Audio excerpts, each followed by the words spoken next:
अस्सलाम वालेकुम, शाहराह दसूर से मैं हूं अब्दुल क़य्यूम सिद्दीकी और आप हैं AQS के साथ। और आज फिर एक हंगामा खेज दिन था और सुप्रीम कोर्ट ऑफ पाकिस्तान के अंदर 2 रुकनी बेंच ने सुप्रीम कोर्ट बार की आईनी दरख्वास्त की समाअत की। और मामला ये है कि तहरीक अदम एतमाद जो है वो पुरअमन तौर पर हो जाए और उसके अंदर जो मुख्तलिफ टेक्निकल और आइनी और कानूनी किस्म के नौयत के मामलात हैं उनके ऊपर अदालत के ऊपर सबकी नज़रें हैं। आज एक सदारती रेफरेंस भी दाखिल हो गया और उसके ऊपर लार्जर बेंच बनाने का हुक्म भी दे दिया गया। अब मामला ये है कि लोग जो दरख्वास्त गुजार हैं वो ये कह रहे हैं कि स्पीकर को ये डायरेक्शन दी जाए कि वो पार्लियामेंट की कार्रवाई आइन के मुताबिक चलाएं। पहले ही आइन के मुताबिक जो 14 दिन में इजलास बुलाना था उसमें ताख़ीर कर दी गई है, लेकिन सुप्रीम कोर्ट कहती है कि ये मामला पार्लियामेंट का है और पार्लियामेंट एक सेंट्रल इदारा है, बड़ा इदारा है, हम उसके मामलात के अंदर क्यों मुदाखलत करें। और दूसरी तरफ अटॉर्नी जनरल पाकिस्तान जो है उन्होंने आज सुप्रीम कोर्ट ऑफ पाकिस्तान के अंदर ये पूरी यकीन दहानी कराई है कि किसी तरह से भी किसी भी रुकन कौमी असम्बली को वोट डालने से रोकने के अमल में ना कोई रुकावट होगी, ना ही स्पीकर जो है वो किसी मुनहरिफ रुकन कौमी असम्बली को वोट डालने से रोक सकता है।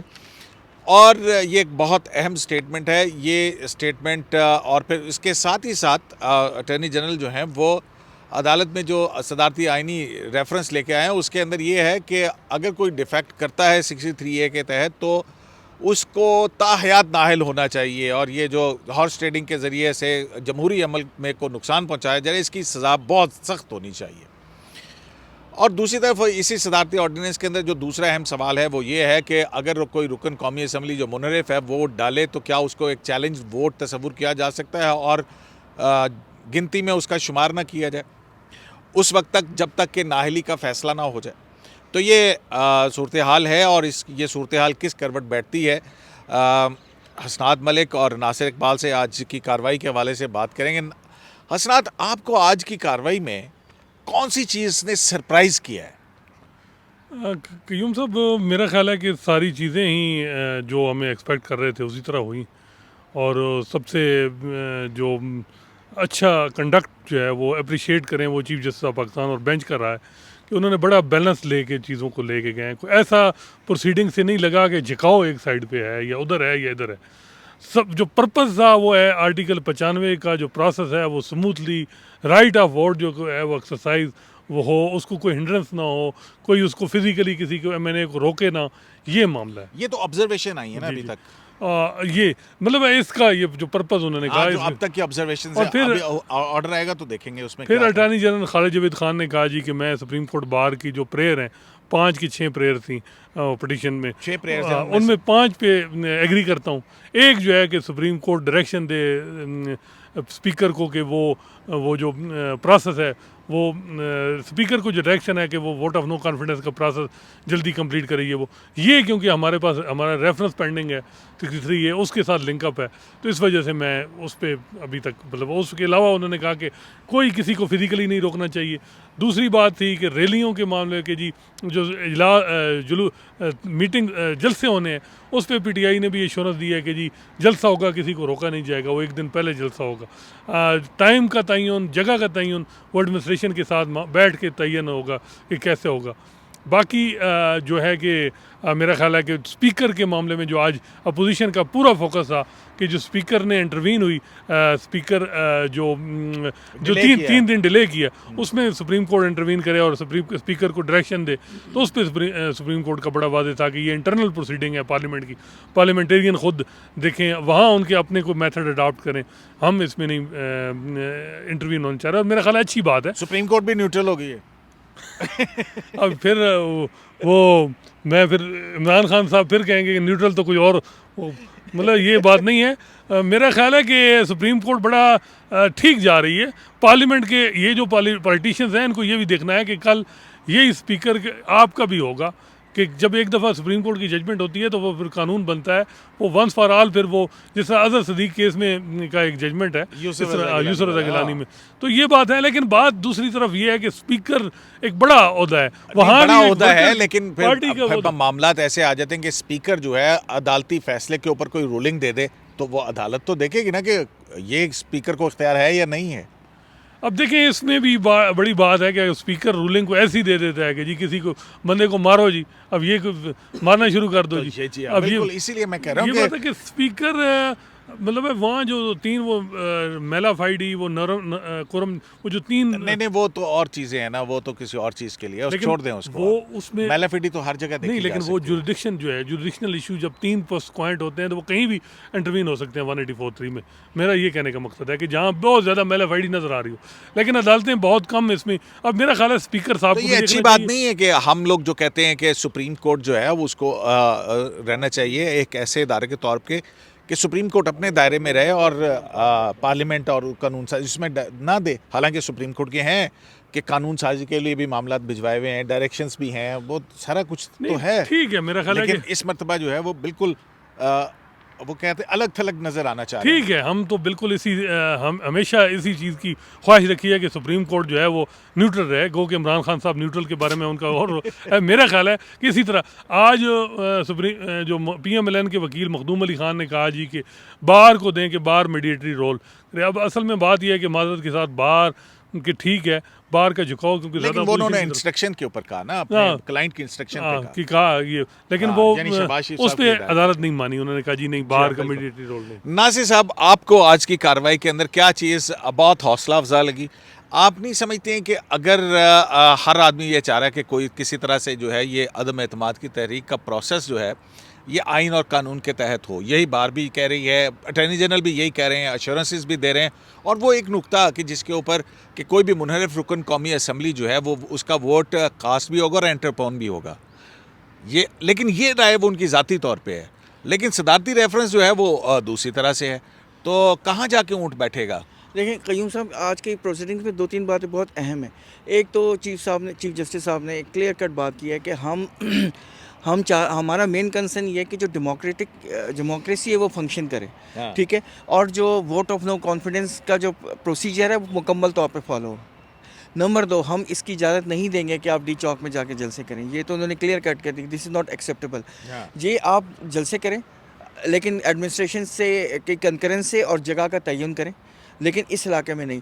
दूसरा, किसी भी पार्लियामेंटेरियंस को नहीं रोका जाएगा। ये तो खैर अटॉर्नी जनरल ने एश्योरेंस भी दी, जिसको उन्होंने एक्सेप्ट भी किया और उन्होंने कहा कि this is a fair statement.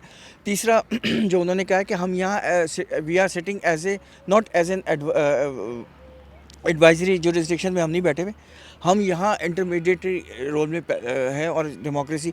जो तीसरा मैं जो समझता हूँ जो We are not sitting here as adjudicator but as mediator. As mediator, हाँ। तो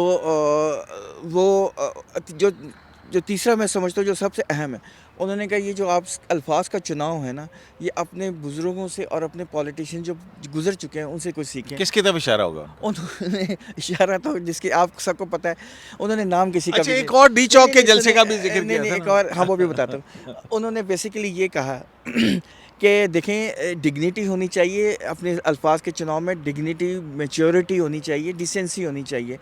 ये जो हैं आपके जो पहले लीडर हजरात थे, उनसे सीखें वो किस तरह बात करते थे।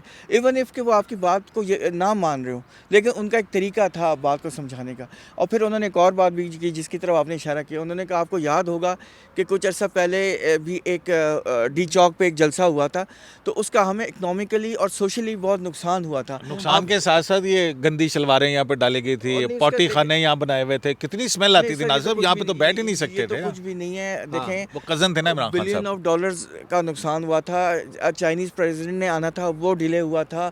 उसके अलावा आपको याद है ये सारा कॉन्स्टिट्यूशन एवेन्यू उधड़ के नया बना है, ये हमारी जेब से जाते ना पैसा। तो और इसके अलावा उस ज़माने में इकनॉमिक एक्टिविटी रुकी हुई थी। अच्छा, नहीं, आज की कार्रवाई पे आ जाएं कि अदालत जब वो मंसूर अवान साहब जो हैं सुप्रीम कोर्ट बार के वकील, उन्होंने भी ये नुक्ता उठाया जो कि बड़ा अहम नुक्ता था कि 54(3) के तहत जो कौमी असम्बली का इजलास है वो उसको बुलाने की कट ऑफ डेट 22 थी, लेकिन वो 25 को इजलास बुलाया गया। इस तरह से आइनी जो हुक्म है उससे रूगर्दानी की गई है। इस पे यही नुक्ता जब फ़ारूक एच नाइक साहब ने उठाया था और अटॉर्नी जनरल भी साथ खड़े थे, तो उन्होंने कहा कि जनाब ये सब वर्जन ऑफ द कॉन्स्टिट्यूशन और इसकी सज़ा है। तो उस पर अटॉर्नी जनरल ने कहा कि पहले भी एक के ऊपर आर्टिकल 6 लगा हुआ, आप वो तो पहले लगवा लें। और उसी अदालत के सामने खड़े होकर कह रहे थे जिसके पास पेंडिंग है यहाँ पे केसेस। तो ये नायक साहब ने एक और बात की। हाँ। उन्होंने कहा कि ये तो आपका काम है, आप लगवाएं। हाँ। तो लेकिन बात वही है कि सुप्रीम कोर्ट ने क्लियर कर दी है। देखें जो हसनान साहब ने बात की ना, स्पीकर का ऑफिस बहुत बड़ा ऑफिस है, वो कोई छोटा ऑफिस नहीं है, और ये कॉन्स्टिट्यूशनल ऑफिस है। उसमें एक दूसरा कॉन्स्टिट्यूशनल इंस्टीट्यूशन जो है वो इंटरफेयर नहीं कर सकता। ठीक है। और जब तक unless and until clear mala fide, अब चूंकि उनके पास एक रीज़न है, जो उन्होंने एक रीज़न दिया, लेकिन वो रीज़न भी सुप्रीम कोर्ट ने कहा हमारे पास नहीं है, हमारे सामने नहीं है।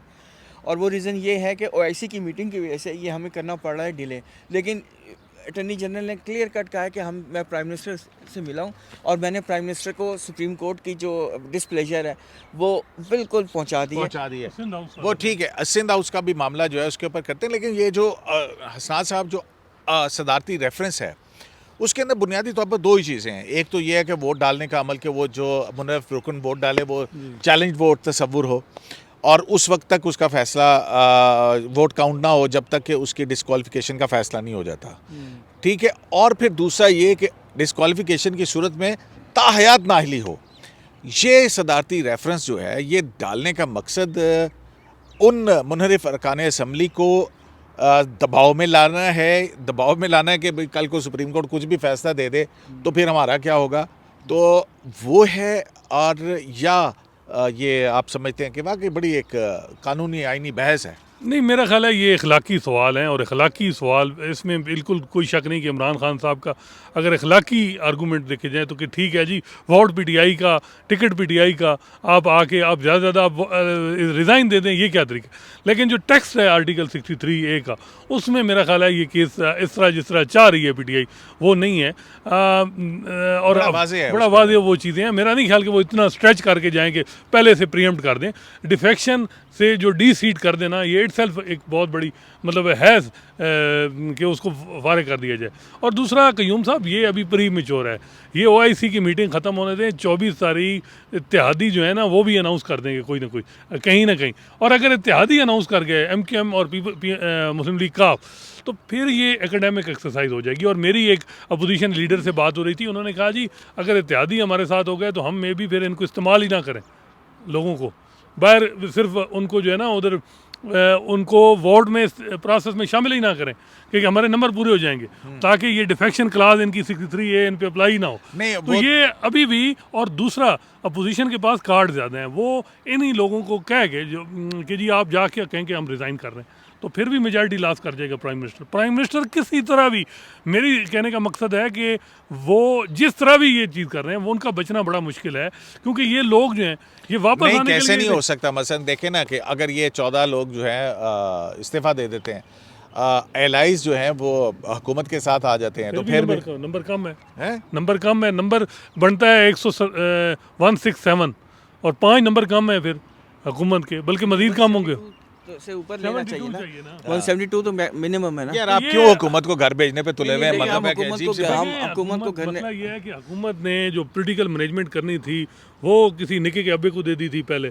सारा कुछ संजरानी, आज बात हुई है ना कि संजरानी साहब के केसेस में उस वक्त इमरान खान साहब कहते थे ये बड़े बाज़मीर लोग हैं जो जिन लोगों ने संजरानी साहब को जिता।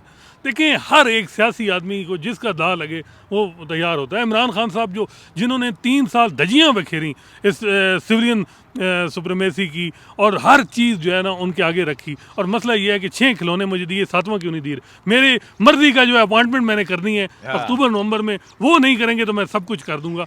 प्रॉब्लम ये आ रही है, अदरवाइज़ कोई नहीं। इमरान खान साहब तो सब कुछ, और जितना सियासत को नुकसान इमरान खान साहब ने पहुँचाया इतना शायद ही किसी ने पहुँचाया। और अब अखलाकियात की बातें और करते हैं, इन्होंने 3 साल क्या कुछ नहीं किया कयूम साहब, आप बता दें। और अब ये सुप्रीम कोर्ट, और मेरा ख्याल है सुप्रीम कोर्ट, क्योंकि अब ये रेफरेंस है 186 का, लेकिन ये पनामा से सिर्फ देखा है कि इमरान खान साहब की पूरी सियासत सुप्रीम कोर्ट के कंधे पे चलती है। ये क्या वजह? हाँ, ये क्या वजह? और कयूम साहब बताएं ना जरा क्या वजह? नहीं, देखें बात वही है पनामा के अंदर मतलब है कि ये इस हुकूमत का बस एक ही है, पनामा हो तो नाहल करार ताहयात नाहल करवा दें, ये हो तो इसको भी ताहयात नाहल करवा दें, कोई हमारे से इख्तलाफ करे तो उसको ताहयात नाहल करवा दें। तो ये सिर्फ एक ही नुक्ता रह गया कि सबको ताहयात नाहल करवा दें। बस सुनियो कि कहते हैं कि सारा पिंड मर जाए तो सुनिया हो जान गलियां ते विच मिर्जा यार फिरे। कयूम साहब, मुझे एक छोटा सा वाक़या आ गया। जब मैं FSC में था तो मेरे पेपर थे, तो हमारा एक दोस्त था, वो बड़ा तेज़ बंदा था, वो ना हम तैयारी कर रहे होते थे, वो तैयारी नहीं करता था, ठीक है, और बड़ा लीडर था हमारा।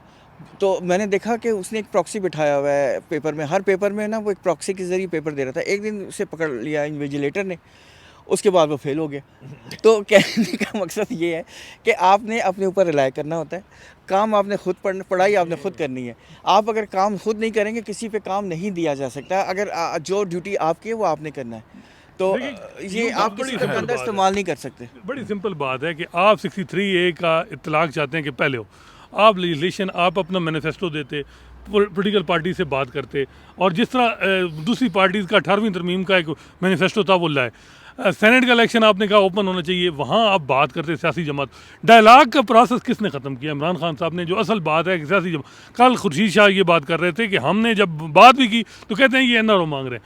ये भी सुप्रीम कोर्ट को रखना चाहिए, देखना चाहिए कि यहाँ जब ये मोरालिटी की बात आते हैं तो सियासत में जो डायलाग का आंसर है, जो बातचीत का है, वो किसने ख़त्म किया और किसने कहा है कि अच्छा ये बताएं, political elite और ये सियासत- नासिर साहब, अगर लार्जर बेंच आपके ख्याल में कितना बन सकता है? 5 रुकनी बनेगा, 9 रुकनी बनेगा? क्योंकि जो है माजी के अंदर हमने देखा है कि ये वैसे ये भी बड़ी एक नई रवायत पड़ी है कि पहले भी जब रेफरेंसेस आते रहे हैं तो कम से कम 3 रुकनी बेंच ने नोटिस जारी किए थे, लेकिन ये भी एक नई रवायत है कि 2 रुकनी बेंच ने जो है वो नोटिस किया। वो अवेलेबिलिटी का इशू है। अच्छा, अवेलेबिलिटी का इशू तो कई छोड़ देना दफे- नासिर हसनात साहब, एक मिनट मैं गलत कर लेने दो ना जनाब। नहीं, मैं कहा और उसके बाद हसबा बिल वाला भी कम से कम 3 जज साहबा ने नोटिस किया था, और फिर 9 रुकनी ने सुना था, और इसी तरह से जो सेनेट वाला आया था ओपन सीक्रेट, उसमें भी 3 रुकनी बेंच ने नोटिस किया, और फिर 5 रुकनी बेंच बना था। और उसमें तरीका यही है कि तमाम सीनियर जजेस को ले लिया जाए, जो भी सीनियर मोस्ट जज जितने भी हैं, ताकि कोई मसला ना हो। तो आपको बेंच कैसा बनता हुआ नज़र आ रहा है इस हवाले से, देखिए, सदारती रेफरेंस में? आइडियली तो लार्जर बेंच होना चाहिए जिसमें 5 से ज़्यादा हो, 7 भी हो सकता है, 9 भी हो और सकता है। सीनियर जजेस हो सारे। मोस्ट सीनियर जितने भी उनकी लिस्ट है उसमें बैठना चाहिए। अगर आप वो इस तरह ना करें, जितने सीनियर मोस्ट जजेस होंगे तो फिर डिसीजन अच्छा आएगा और बैलेंस डिसीजन आएगा और हर चीज़ को सोच समझ के आएगा। लेकिन बात वही है ना जो हसनात साहब ने कहा है कि अगर ये अनाउंसमेंट पहले ही होगी और उससे पहले ही काम ख़त्म हो गया, इत्यादियों ने अनाउंस कर दिया, तो शायद इसकी ज़रूरत ही ना नहीं नहीं, अब पड़ेगी। तो आगे उसका जवाब तो देना ही है ना रेफरेंस का, नासिर साहब। ये रेफरेंस तो फिर तो इंफ्रास्ट्रक्चर वैसे कितने दिन में आपके ख्याल में ये रेफरेंस है ये अपना अमूमी तौर पर अदालत सुन लेगी? देखें, कह तो रहे हैं कि 28 तारीख को, अगर 25 को बुलाया तो 28 तारीख को शायद वोट हो जाए। तो मेरे ख्याल में डे टू डे हियरिंग होगी और उससे पहले पहले कोई ना कोई ऑर्डर तो आ जाएगा। लेकिन बात दरअसल है कि कोर्ट ने तो आप क्लियर कर कह दिया ना ये तो बात। एडवाइस होगी ना नासिर साहब, लेकिन एडवाइस अब हसबा बिल के बाद बाइंडिंग है। लेकिन बात ये ना कि 63A ट्रिगर पहले होगा या नहीं होगा, बाद में होगा। असल की इशू तो ये है ना, और उसको डिस्क्वालिफिकेशन फॉर लाइफ होनी चाहिए, ये तो एकेडमिक डिस्कशन है। तो ये जब तक ये वोट हो नहीं जाता उससे पहले तो ये सारा एकेडमिक है मेरे तो समझ। अच्छा, आपके ख्याल में कौन से आप बेंच हो सकता है? मेरा ख्याल है हर सूबे से कोशिश होगी चीफ जस्टिस साहब की कि हर सूबे से लिया जाए जज।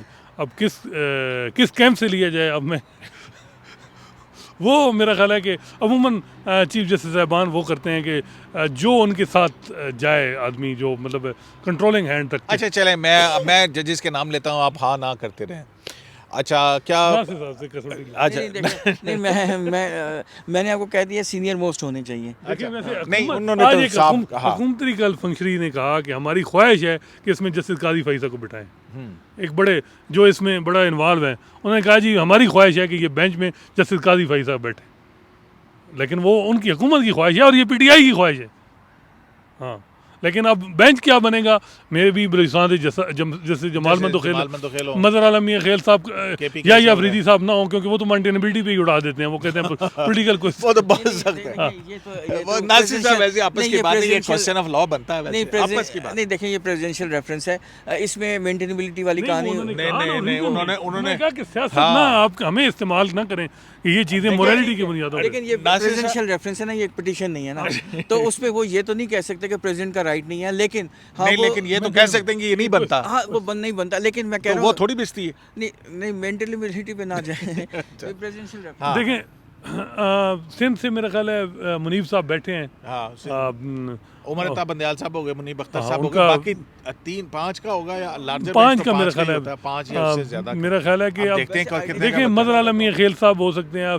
अब पंजाब से तो मेरा ख्याल है इसके बाद अमूमन हमने देखा इजाजुल एहसन साहब होंगे। 5 साल में कोई भी कॉन्स्टिट्यूशनल मैटर आया तो उसमें एजाज साहब बैठे हैं। ये बड़ी सरप्राइजिंग होगी कि अगर एजाज साहब ना होंगे। अच्छा। मेरे लिए सरप्राइजिंग होगा। चलें ठीक है। और इसके अलावा मकबूल बाकिर साहब वो तो रिटायर वो हो रहे वैसे हैं ही अप्रैल retire में, हो तो रहे वो शायद 4 इस वजह अप्रैल से। 4 अप्रैल को रिटायर हो रहे हैं। 25 मार्च मेरा ख्याल है यहाँ रेफरेंस भी है। हाँ काजी अमीन साहब भी मेरा रिटायर हो ख्याल रहे है हैं। 24 मार्च का दिन है।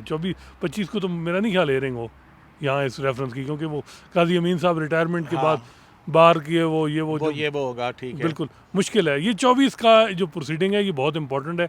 इसमें चीज़ें क्लियर हो जाएंगी। और अगर इत्तेहादी अनाउंस कर गए कि जी हम अपोजिशन के साथ हैं तो फिर तो सारी एकेडमिक एक्सरसाइज हो जाएगी। इनफ्रेक्शियस हो जाएगी। मेरा मुझे लग ऐसे ही रहा है हाँ। कि चलें ये जी, ज़्यादा बहुत- शायद आगे ना चले। बहुत शुक्रिया नासिर साहब आपका और असनाद मलिक साहब आपका। तो जनाब अब नज़रें ये हैं कि हुकूमत की तरफ से तो बड़ी यकीन दहानियाँ कराई गई हैं कि पुरअमन अवामी इज्तिमात होंगे। पुरअमन तौर पर जो है वो जो 95 अदम एतमाद तहरीक का आइनी अमल है उसको जारी रखा जाएगा। और अटॉर्नी जनरल ने आज इस बात पे भी अफसोस का इशारा कि हाँ जी हो गई है, 2-3 दिन की गलती, अब आगे नहीं होगी। और दूसरा अटॉर्नी जनरल का ये कहना कि मुनहरिफ फ़रक़ीन को वोट डालने का रुकन कौमी असम्बली को हक़ होगा। ना जब एग्जैक्टली क्या कहा था उन्होंने, मैं भूल रहा हूँ।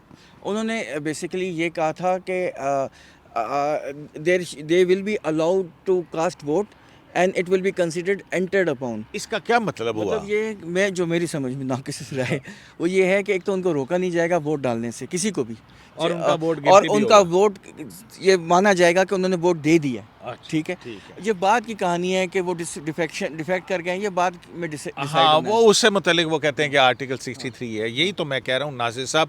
और क्या अच्छा अदालत ने वैसे आज ये भी एश्योरेंस दी है कि इस कार्रवाई को बुनियाद बना के वहाँ की कार्रवाई मुलतवी करने की हम नहीं करेंगे, हम कस्टोडियन ऑफ द कॉन्स्टिट्यूशन है। हाँ, ठीक है। कॉन्स्टिट्यूशन ऑफ हाँ। The custodian of the constitution है। लेकिन वो भी स्पीकर भी उन्होंने ये भी एक्सपेक्ट किया कि वो भी नाज़िर साहब, कॉन्स्टिट्यूशन जब सब कुछ अच्छा हो रहा हो ना तो मैनू खदशा लगन लग पा।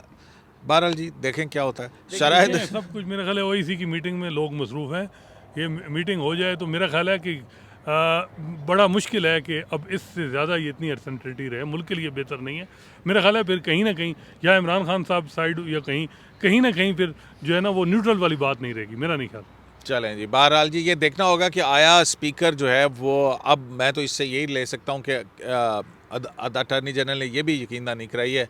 हमारा वाला वही सवाल था कि क्या इस सदारती रेफरेंस को बुनियाद बनाकर स्पीकर जो है वो अदम एतमाद की तहरीक जो है उसको मुलतवी कर सकता है, उस सूरत में क्या होगा। और एक नए क्वेश्चन है जो है वो सामने आएंगे।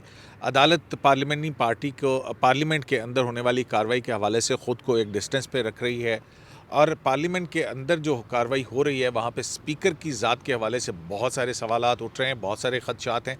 स्पीकर अगर कुछ करता है तो फिर उसके बाद क्या सूरत हाल बनेगी, मुझे तो कुछ ना कुछ गड़बड़ जो है वो नज़र आ रही है। शराय दस्तूर से अब्दुल करीम सिद्दीकी को AQS लाइव से इजाज़त दीजिए। लाने के बाद